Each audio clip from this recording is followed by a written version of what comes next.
Un des gros enjeux, c'est de développer l'intermodalité et la multimodalité. Pour ça, donc, on travaille sur la gare et l'année dernière, sur la gare Nord, on a inauguré la cyclostation qui est un parking d'environ 700 places vélo. Il y a aussi des points de gonflage, des points de réparation et puis c'est en lien direct avec une station Biclou. Donc la cyclostation, c'était une première étape. Évidemment, on va continuer à travailler sur d'autres étapes. Une des prochaines, ce sera l'inauguration du pôle d'échange multimodal avec 1200 places vélo sécurisées à l'horizon 2025. Et l'objectif, c'est de créer 6000 places vélo à l'horizon 2030 autour de la gare de Nantes.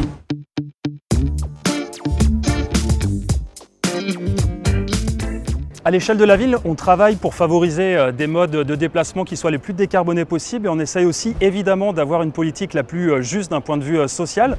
Donc dès début 2021, on a travaillé sur la baisse du coût des abonnements avec moins 20%.